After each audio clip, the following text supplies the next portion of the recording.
So we know that we have two commercially available devices. One is Paxman and one is DigniCap.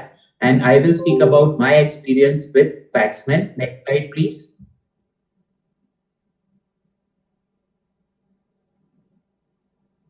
Uh, keep on pressing next slides.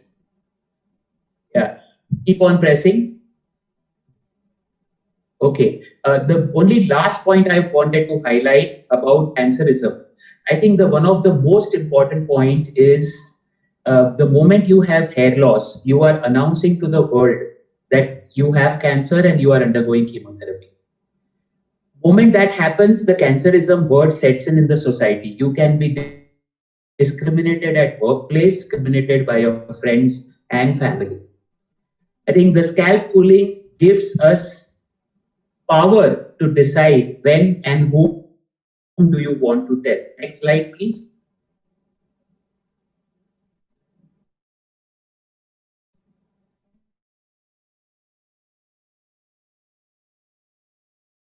Richard has, can you go to the next slide? Richard has defined it very nicely. So I'm not going to go into the details of that. Next slide.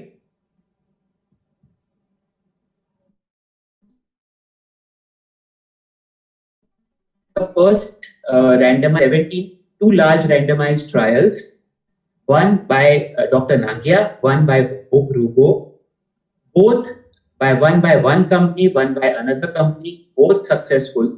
I think one of the very interesting point which came out of both these randomized studies is that the control arm is insignificant, because even if you have 20% success rate, 20% of females or males where you have used scalp cooling will retain their hair, which is far superior compared to 0% when they don't use scalp.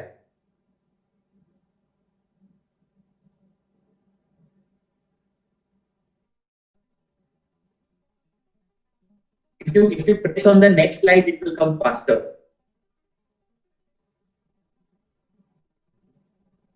Yes.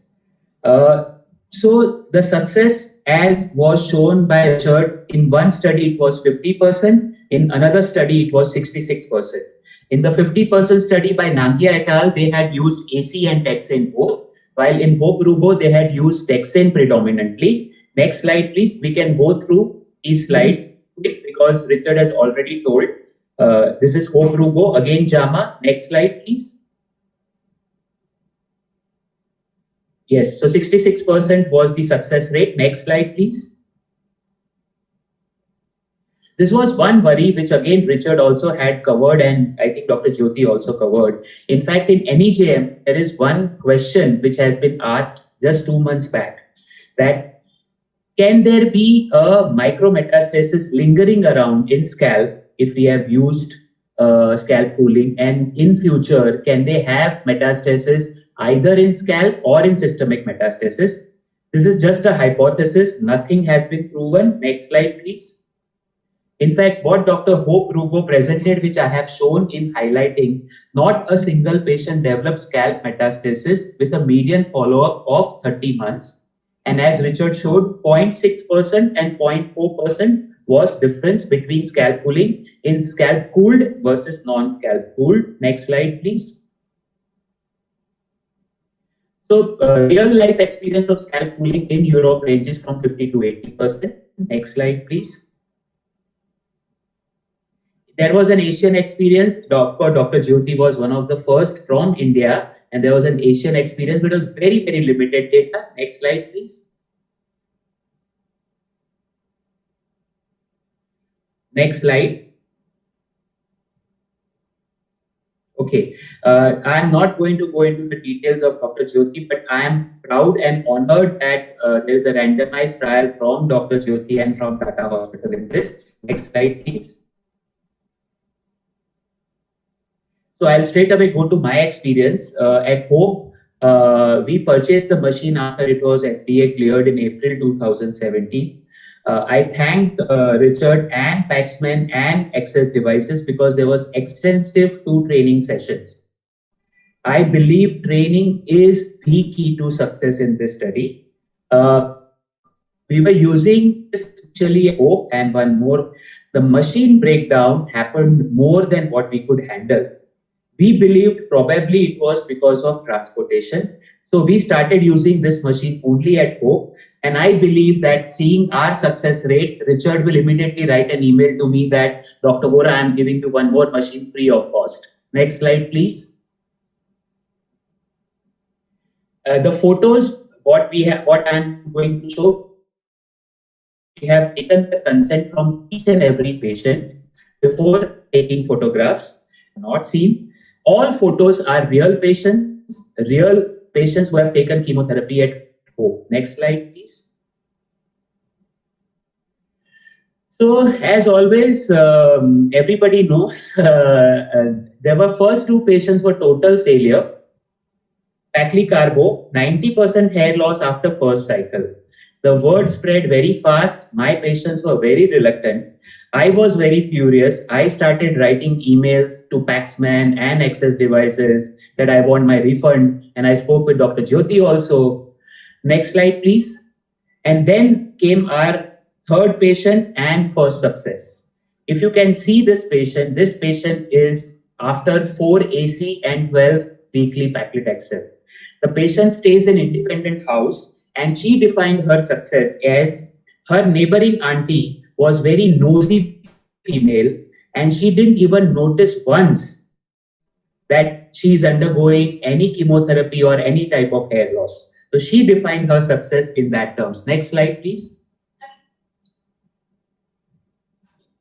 So they said that my mom probably maybe lost 50% of hair, but she retained 100% of her confidence. That was from the same patient's son. Next slide, please. We learned many lessons after that, but initially, let's see some results. Next slide, please. So 3 patients had 0 hair loss. Now, I was surprised and I was wondering how can it be possible in loss of completing the total treatment. And next slide, please. Then I saw the original articles from JAMA and I realized that there were few patients like Aero where I have put that 5 patients in from Dr. Nangia's study had 0 hair loss. So we were not the only one with having 0 hair loss, but trust me, it feels amazingly great when patients do not lose hair. Next slide, please.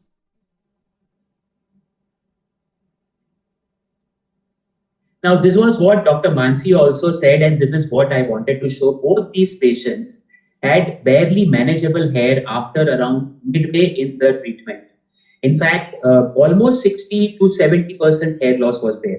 Both these ladies flatly refused to stop scalp pooling. They saw other patients completely bald. They said, no, we still want to continue with scalp pooling, and we continued scalp pooling in these patients in spite of that.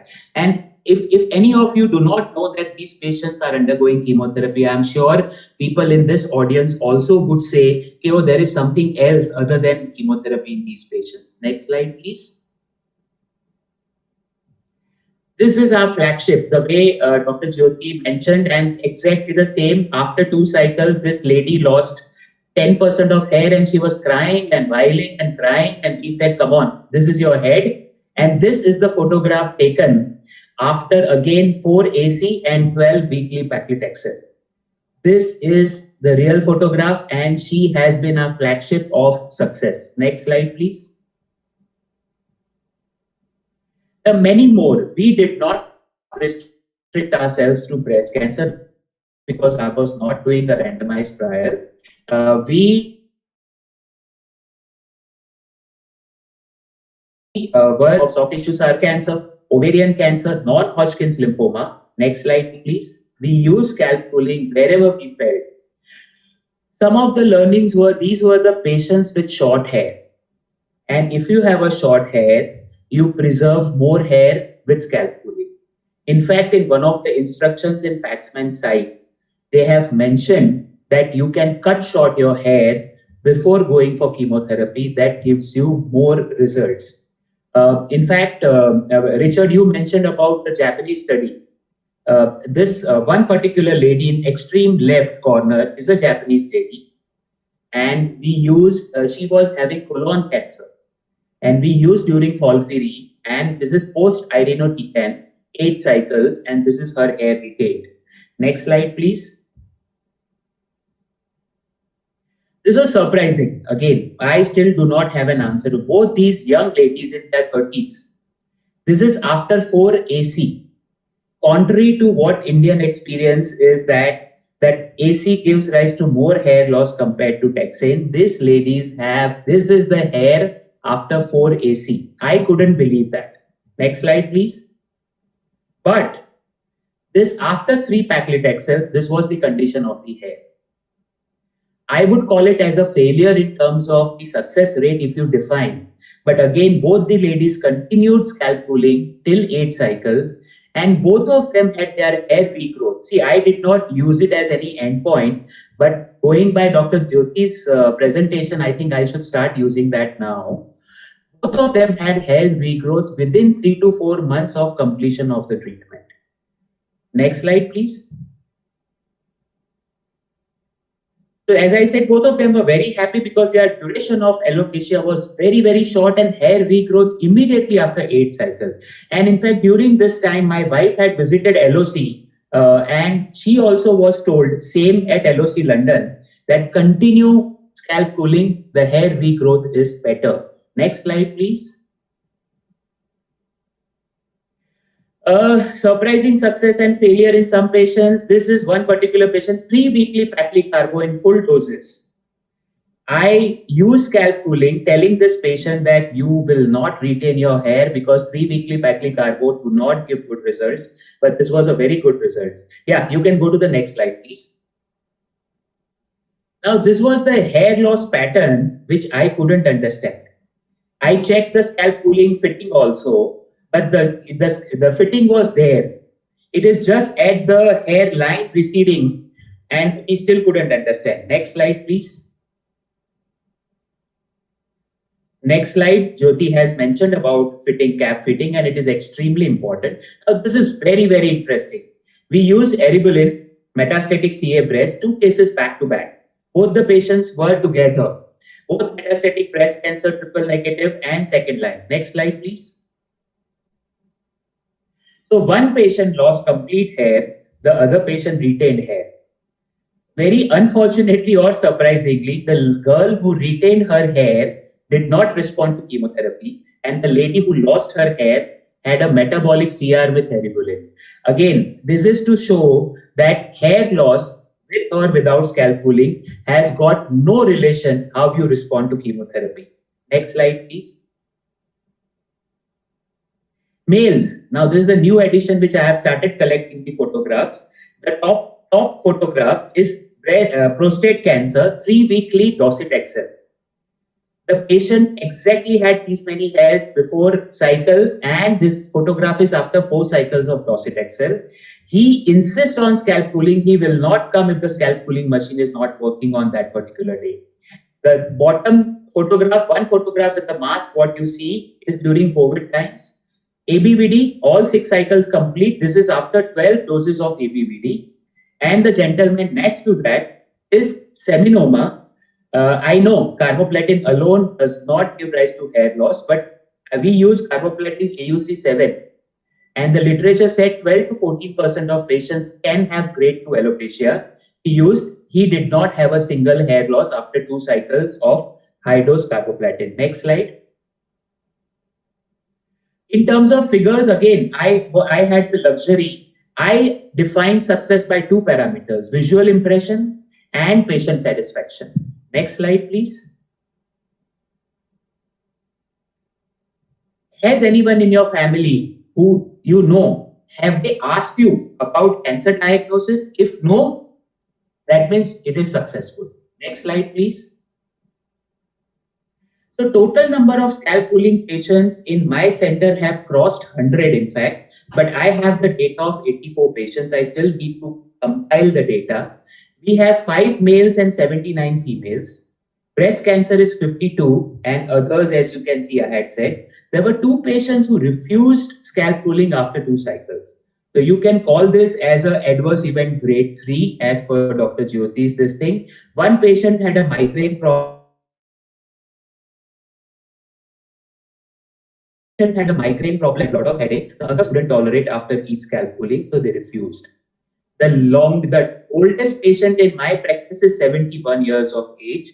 Next slide, please.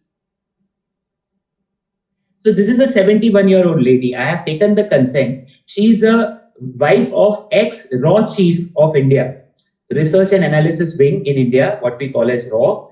And this is after 15 cycles of chemotherapy. Why 15? Because on the 16th cycle, the patient's performance status was on the lower side. So we skipped the last cycle of chemotherapy. Next photograph. Next slide, please. So 76% of patients retained visibly good hair and were happy with results.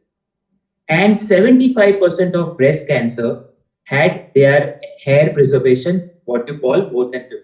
Next slide, please. I would skip this because Jyoti already has covered and Richard already has covered. Next slide, please. Yes, next slide, please. Lessons learned is that caps have to be touching all parts of scalp. As I showed you the flagship, this particular lady had certain areas of scalp which were not touching. I told husband, I told brother, and I told sister to stand there and keep pressing on the cap so that it touches all parts of the body. You get more success with that. Same team of staff, as we all said, keep lot of blankets available in winter because in Delhi winter is very cold. Do not move machine much. If possible, keep a spare machine ready. Next slide, please. Machine breakdown happens. Screen goes blank, coolant not up to the mark. Fuse blows away very frequently, not cooling enough. But I must say that Paxman and Access devices are available 24/7 and they are always there to help you. In fact, in one particular time, 7 days machine was not working. And I wrote to Richard. Richard sent one of the person specifically for the machine. That person stayed in India for 3 days, cleared my machine, and then he went back. Thank you so much for that. Next slide, please. I believe every patient should receive scalp cooling if possible. The same question I asked to Dr. Peter from LOC. And I asked him, I said, what percentage of patients in your center get scalp cooling? He said 100%. Why should any lady not get scalp cooling? In their center, I understand they have 7 scalp cooling machines, if I am not mistaken. Dr. Peter Harper told me about that. Maybe across there are 4 centers, maybe in 1 center. Next slide, please. So this is a graphical. Of course, my data is not published data, so I cannot do that. But if you see Dr. Julie Nandya, Dr. Hope Rugo, Dr. Jyoti Bajpayee, and Hope success rate. So we have the highest success rate as compared to the other 3 studies. But again, I say mine is not a published data, so this can be taken with a pinch of salt. But I truly believe in this result, which I have seen with my own eyes and monitored them. Next slide, please. Some unique learnings, 2 ladies from African origin. I'll finish in next 2-3 minutes. 2 ladies from African origin did not lose a single hair.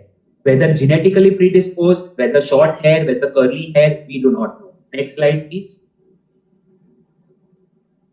Again, age no bar I mentioned. The ladies are 69, 70, and 71 years of age.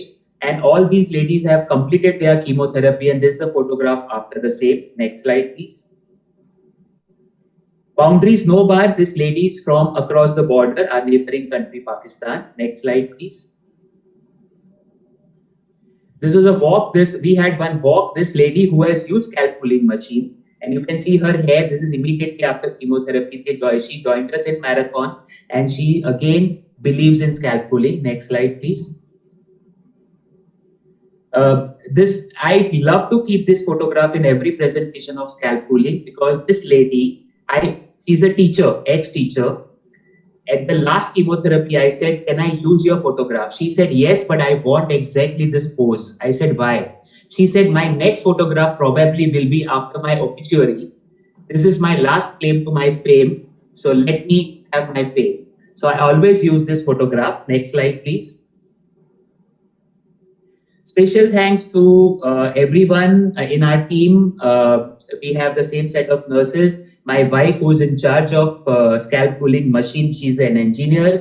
Mr. Ravi Shetty from Mumbai, and Paxman team, Access Devices, and all our team staff member. Last slide, please. Next slide. This is our Hope team. Thank you so much from Hope, and thank you very much. I stop my lecture. Thank you, Dr. Amish. Again, any questions or comments from anyone?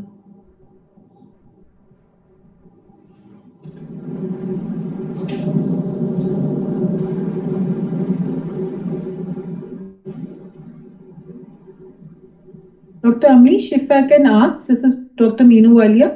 Yes, ma'am. Amish, I just wanted to know, in your experience, how bad is the headaches which patients frequently complain?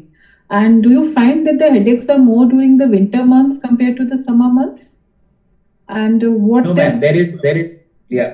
Sorry. Third question you were asking. Yeah, you continue. I'll ask it. So I'll tell you, ma'am. What happens? Headache frequency is completely different. Different people. There is no pattern. There have been some instances where patients, they say, "Okay, I am getting so much of headache, I don't want to continue." I tell them, "Give me half an hour.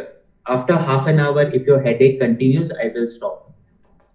Invariably, their headache disappears after half an hour. Maybe it's a numbing effect of the scalp cooling cap, or maybe they get used to it, or maybe the metabolism after chemotherapy starts increasing the basal metabolic rate of the body. But invariably, they tolerate it well. No, none of the patients have said that the headache continues for 2-3 days after scalp cooling. At least I was lucky, because that is what the literature also has mentioned about that. During winter, no, I don't think that the headache was more during winter. It was purely to do with patient to patient. And what are you normally doing for headache? Do you intervene with paracetamol or something, or it gets away on its own? Which you said, no, just lasts for a few hours. I have. Yeah, so I have two patients, as I told you, ma'am. One was migraine and one was sinusitis. They stopped using scalp cooling because they said they had an attack of migraine and sinusitis after both the times we used. They used their routine sinusitis and migraine treatment and they got better. But I also felt that it is better not to use that. I tell patients to take Crocin if they get headache. Fortunately, not a single patient has turned back to me and said that we have intolerable headache, what to do. So grade 1-2 headache, not more than that. And I think that is what Dr. Jyoti also has seen. So I'll request Dr. Jyoti also, is her experience also somewhat similar on this, on the headache part, that it doesn't last for beyond few hours? So Dr. Walia, in my experience, a majority of the patients who complained about headache that were grade 1 and 2, and although we intervene and we give paracetamol also, and at times they're accompanied by cold sensations. So in my experience, if we provide them more blankets and those warmth, then also it helps in improving. So we were using paracetamol for these patients, but this is generally a temporary headache, and majority of them few hours or maybe 1 or 2 days. Few patients experiences 1 or 2 days later also, but they were few. Okay. Thank you.